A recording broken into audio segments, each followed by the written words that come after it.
बिस्मिल्लाहिर्रहमानिर्रहीम। स्टूडेंट्स कैसे हैं आप सब। आज सेकेंड ईयर केमिस्ट्री का जो लेक्चर हम पढ़ने जा रहे हैं वो है आइडेंटिफिकेशन ऑफ कार्बोनिल कंपाउंड, जो कि चैप्टर नंबर 12 का लास्ट टॉपिक है। तो लास्ट टाइम इससे जो पहले वाला टॉपिक था ऑक्सीडेशन एंड रिडक्शन रिएक्शन, हमने पढ़ लिया था। तो स्टूडेंट ये वाला जो टॉपिक है ये इसमें से शॉर्ट क्वेश्चन के एतबार से ये बड़ा अहम टॉपिक है, बाकी लॉन्ग में भी आ सकता है लेकिन शॉर्ट इसमें से काफी दफा आ चुके हैं। तो टॉपिक का नाम है identification of carbonyl compound. Carbonyl compound को आइडेंटिफाई करना। हमने बहुत सारे टेस्ट रिएक्शन पढ़े अभी तक ऑर्गेनिक केमिस्ट्री में, चैप्टर 8 में, फिर उसके बाद 9 है, 11 है, ठीक है, उसके बाद 12 में टेस्ट रिएक्शन है। और वैसे भी आपको पता है चैप्टर नंबर 12 में ये हम चौथा टेस्ट रिएक्शन जो है वो पढ़ रहे हैं। पहला डबल कंडेंसेशन था, उसके बाद कैनिकालो आ गया, फिर हेलोफॉर्म आ गया, और फिर अब जो हमने आइडेंटिफिकेशन करनी है वो with in the carbonyl compounds करनी है। कार्बोनिल कंपाउंड यानी कि एल्डिहाइड और कीटोन के दरमियान हमने आइडेंटिफिकेशन करनी है। आपको मैंने एक कंपाउंड दिया और मैंने आपके जिम्मे काम लगा दिया कि भाई मैं सिर्फ आपको इतना बता रहा हूं कि ये कार्बोनिल कंपाउंड है, आपने मुझे बताना है कि ये कौन सा कार्बोनिल कंपाउंड है, ये एल्डिहाइड है या कीटोन। तो ये जानने के लिए हमारे पास 6 मुख्तलिफ टेस्ट हैं। तो आइडेंटिफिकेशन ऑफ कार्बोनिल कंपाउंड इस टॉपिक में हमने 6 मुख्तलिफ टेस्ट पढ़ने हैं, ठीक है। तो जो इनमें से आप देख सकते हैं, जो सबसे पहला जो लिखा हुआ यहाँ पे वो है 2,4-DNPH टेस्ट। तो स्टूडेंट्स ये 2,4-DNPH जो है वो पिछले टॉपिक में आप पढ़कर आ चुके हैं। Ammonia reaction of ammonia derivatives में जो लास्ट वाला रिएक्शन था उसमें ये था, आप लोगों को मैंने बताया था कि ये एब्रिविएशन है किसका, 2,4-डाइनाइट्रोफिनाइल हाइड्राजीन टेस्ट। अब जब आपने रिएक्शन पढ़ा था तो वहां पे आपने चूंकि अमोनिया डेरिवेटिव में सिर्फ डायरेक्ट रिएक्शन थी ना, तो डायरेक्ट रिएक्शन में आपने एसिटाल्डिहाइड भी लिया था, उसके बाद आपने कीटोन भी लिया था। इसका मतलब इस कंपाउंड के साथ एल्डिहाइड भी रिएक्शन देगा और कीटोन भी देगा। तो पहला टेस्ट जो था वो सिर्फ एक बुक में आपने ये हेडिंग देने के बाद सिर्फ एक थ्योरेटिकल लाइन लिखी हुई है, उसमें आपने लिख देना कि both aldehyde and ketone give this test. दोनों एल्डिहाइड और कीटोन जो है वो ये टेस्ट इसके साथ रिलेटेड करेंगे और आप ये काम करके देख चुके हैं इससे पिछले topic reaction of ammonia derivative में।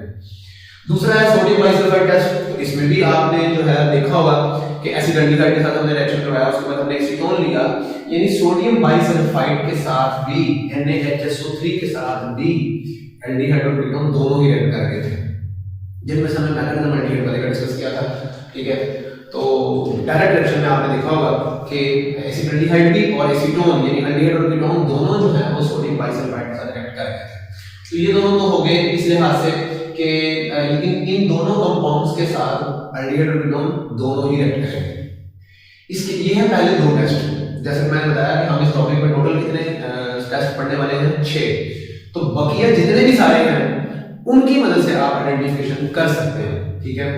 तो अब देखिए टेस्ट नंबर 3, टेस्ट नंबर 4 और 5 ये सिर्फ और सिर्फ एल्डिहाइड ने परफॉर्म करना है, और जो 5 के बाद जो लास्ट है 6 ये सिर्फ कीटोन परफॉर्म करेगा, ठीक है। अब यहां से आप लोगों को अंडरस्टैंडिंग इस चीज की हो गई होगी कि कैसे हमने एल्डिहाइड और कीटोन के दरमियान डिफरेंशिएशन करनी है, ठीक है।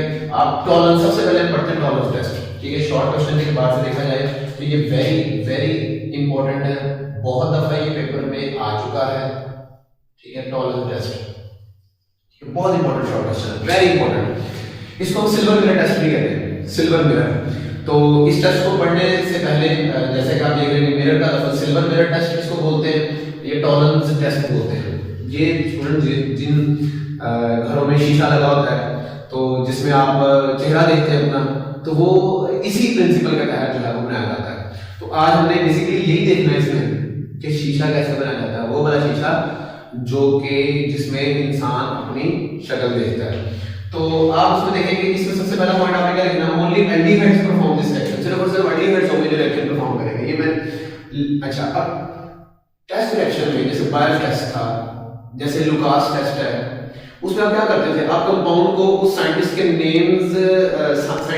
नेम के हवाले से जो रिएजेंट होता है उसके साथ रिएक्ट करवाते हैं।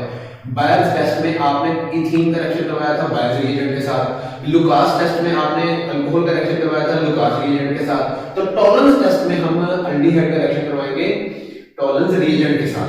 तो ये जो पहला रिएक्शन मैंने लिखा हुआ है ये टॉलरेंस रिएजेंट की तैयारी के लिए लिखा हुआ है। तो टॉलरेंस रिएजेंट कैसे मिलेगा, आप लेंगे सिल्वर नाइट्रेट, उसका रिएक्शन करवाएंगे अमोनियम हाइड्रोक्साइड के साथ, ठीक है। बैलेंसिंग आपने एज इट इज याद कर लेनी है। तो सिल्वर नाइट्रेट और अमोनियम हाइड्रोक्साइड के आपस में रिएक्शन करने से ये हमारे पास जो कंपाउंड बना है ये वाला, that is known as Tollens reagent.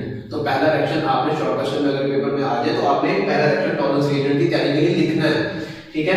ये बनेगा टॉलरेंस रिएजेंट, इसके साथ बनेगा अमोनियम नाइट्रेट और वाटर।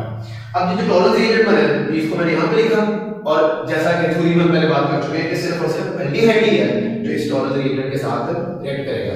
ये मैंने लिया है एल्डिहाइड, ठीक है, एल्डिहाइड का जनरल फार्मूला लिखा हुआ है। तो अब इसमें आप देख सकते हैं कि यहां से अब ये कंपाउंड बना है, ठीक है। यहां पे देखिएगा एल्डिहाइड में ये जो H है जो मैंने ब्लू कलर में लिखा हुआ है सिर्फ इसकी रिप्लेसमेंट होनी है। ब्लैक कलर में लिखा हुआ है RC डबल बॉन्ड O, ये एज इट इज लिख रहे हैं RC double bond O as it is. सिर्फ इस H की जगह पे क्या चीज लगी ONH4, सिर्फ यहां पे रिप्लेसमेंट जो है वो होनी है। उसके बाद आप देखें कि आपके पास यहां पे सिल्वर एटम है, सिल्वर।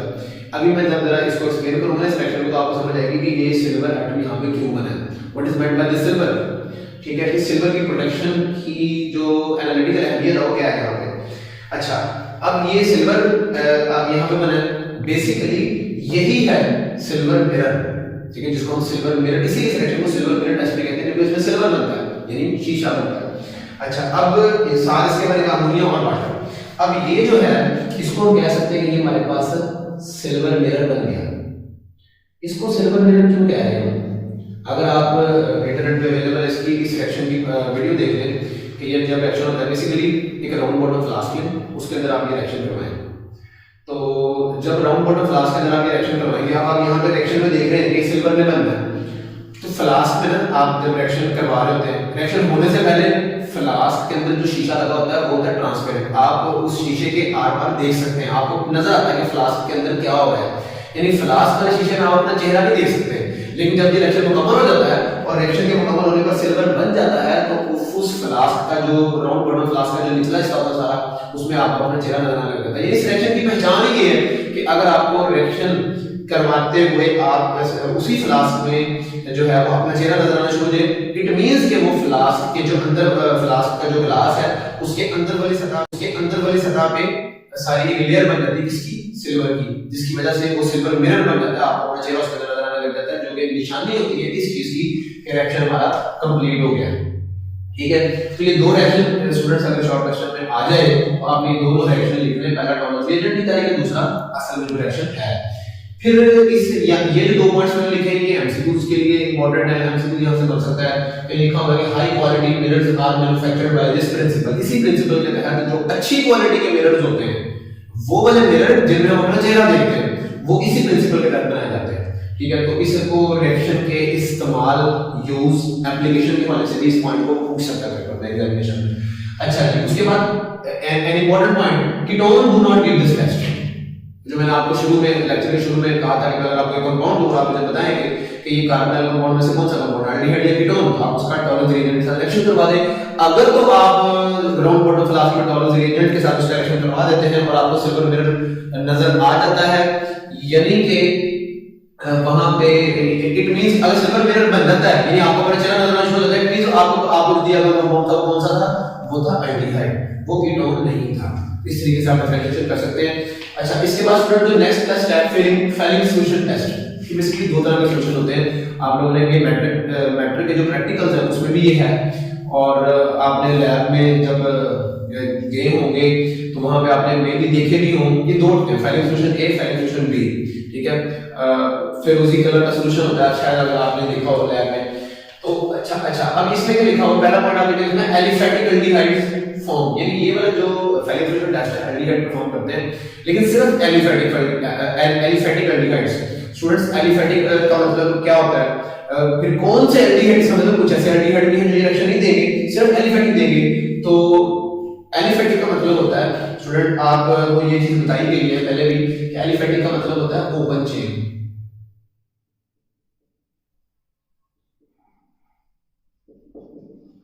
अच्छा, इसके मुकाबले में जैसे बेंजल्डिहाइड, वो एल्डिहाइड है लेकिन ओपन चेन नहीं है, ठीक है, वो एरोमेटिक एल्डिहाइड है। एलिफैटिक एल्डिहाइड इसका ऑपोजिट वर्ड क्या होगा, एरोमेटिक एल्डिहाइड यानी क्लोज चेन।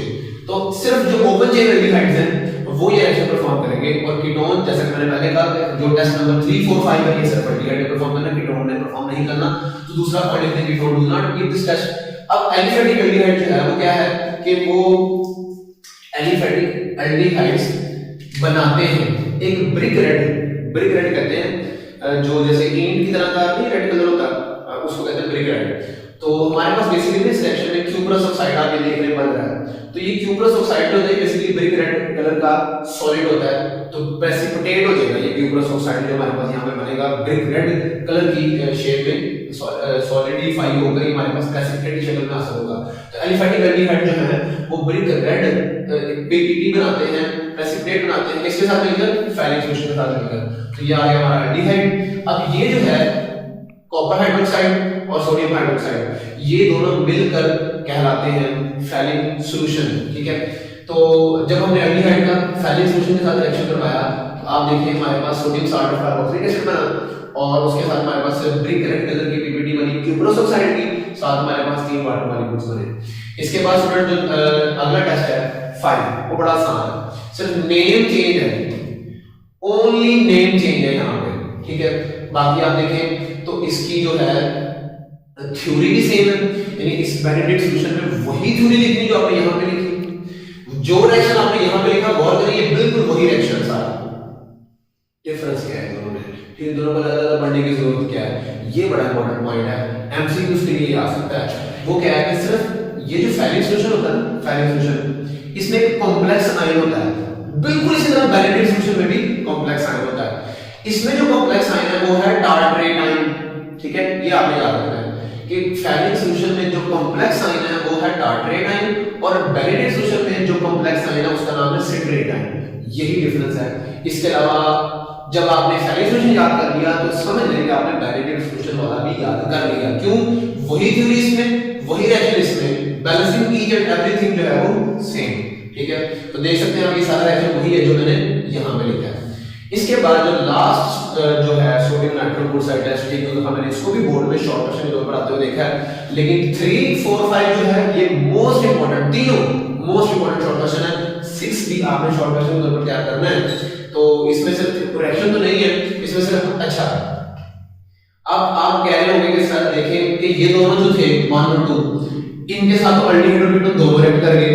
जो टॉलरेंस टेस्ट है 3 4 5 ये Tollens test Fehling's solution test में बैठ इनके साथ तो सिर्फ अल्डिहाइड रिएक्ट करता है। अभी तक हमने कोई ऐसा रिएक्शन नहीं पढ़ा, कोई टेस्ट नहीं पढ़ा जिसमें कीटोन रिएक्शन परफॉर्म करे, कीटोन आगे बढ़कर रिएक्शन परफॉर्म करे। तो सोडियम नाइट्रोक्लोराइड टेस्ट वो टेस्ट है जिसमें कीटोन हिस्सा लेगा, इसको अल्डिहाइड परफॉर्म नहीं करेगा, ठीक है। तो अगर आपके पास एक यानी कीटोन की पहचान के लिए आपके पास एक टेस्ट अवेलेबल है which is known as sodium nitrochloride.